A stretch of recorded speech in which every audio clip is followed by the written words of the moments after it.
Hello and welcome. Today, we're going to dive deep into a really fascinating part of the Bible, Jeremiah chapters 46 through 50.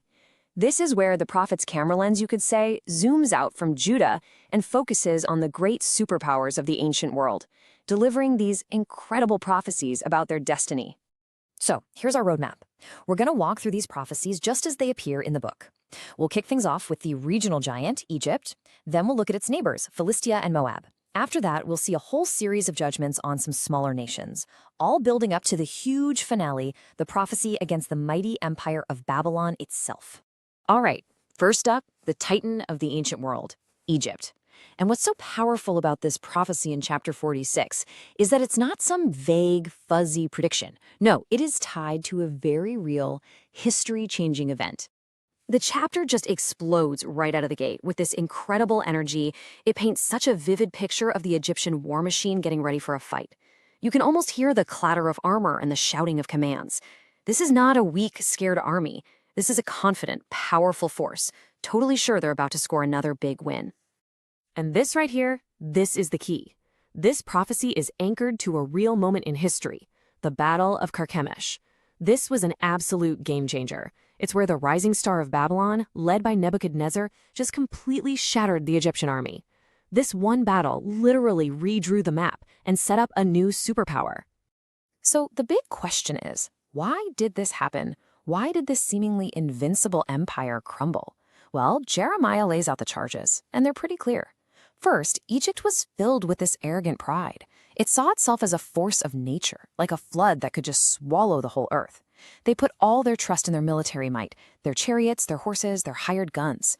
And they were convinced that their own power was enough to heal any wound. Now check this out, because this is a really important contrast that wraps up the chapter. God says he will make a full end of these proud, powerful nations. But for his own people, Israel, he makes a totally different promise. So the lesson here is crystal clear. God is in charge of all nations, and while he judges human pride, he always promises to protect and preserve his people. Okay, so let's see how this whole theme continues to build. We're shifting from the river empire of Egypt over to the coastal nation of Philistia, one of Israel's oldest rivals. The pattern of judgment is the same, but this time the imagery is new and really powerful.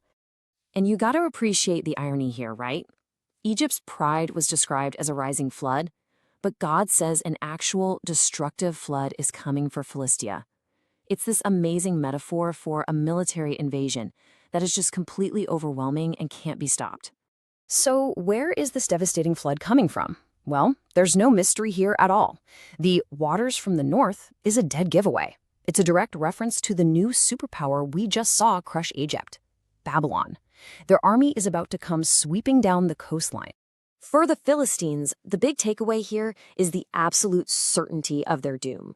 The invasion is called the Sword of the Lord, and it has a charge, a direct command from God that simply cannot be canceled or ignored. The spiritual lesson is pretty stark. When God decides on a judgment, there is just no escaping it. And the pattern just keeps on rolling. Now we turn east to the nation of Moab. And with Moab, the main reason for their downfall becomes even more focused, even more explicit. I mean, listen to that language. It's just relentless pride, loftiness, arrogancy, more pride, haughtiness. The Bible's literally hammering this point home. Moab's number one sin, the root of its problem, was this all-consuming pride, which is a direct challenge to a God who, we're told, opposes the proud.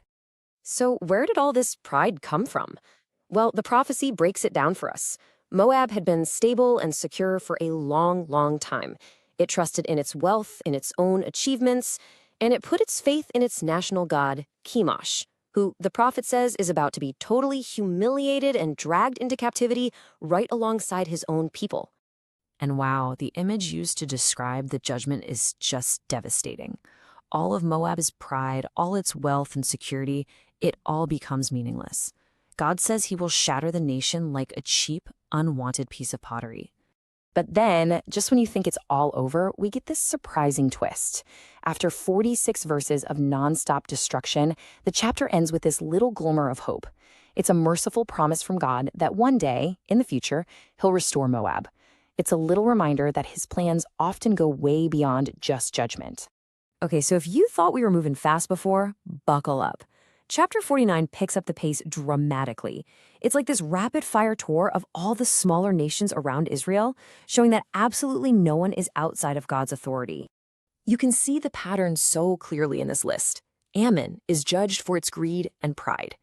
Edom, which was famous for its amazing fortresses carved into rock, is judged for that prideful sense of, we're untouchable. Kedar and Hazor, they're judged for being complacent, for living in this false sense of security. And Elam, known for its incredible archers, will have its bow, the very source of its power, broken by God. And that brings us to the grand finale. This is the climax of all these prophecies. The judgment is now coming for Babylon, the very empire God had been using as his tool, his instrument of judgment against everyone else. And look, the text doesn't downplay Babylon's power at all. It was the hammer of the whole earth, and it was used to smash nations to pieces. But now, in this incredible reversal, the prophecy declares that the hammer itself is about to be shattered. So why is Babylon judged? It really boils down to three things: a staggering pride against God himself, a culture completely soaked in idolatry, and, crucially, its cruel oppression of God's people. So God's judgment isn't random. It's presented as perfect justice, vengeance, the text calls it, on behalf of his people, whose Redeemer, it says, is strong. And with the fall of Babylon, everything gets turned on its head. This is the great reversal. The false gods are broken, and the people of God are finally free to go home and seek him. The land of the oppressor becomes a wasteland forever, while the oppressed are promised a forgiveness so total that their sins shall not be found. So, let's pull all of this together. When you step back and look at these 5 chapters, a powerful, unified message comes through loud and clear. First, God's authority has no borders. He's in charge of every nation. Second, the things that bring empires to their knees are pride and trusting in our own human power. Third, what God says will happen.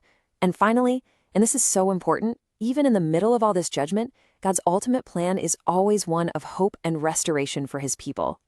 And all of this leaves us with a final, really piercing question that echoes right down to our world today.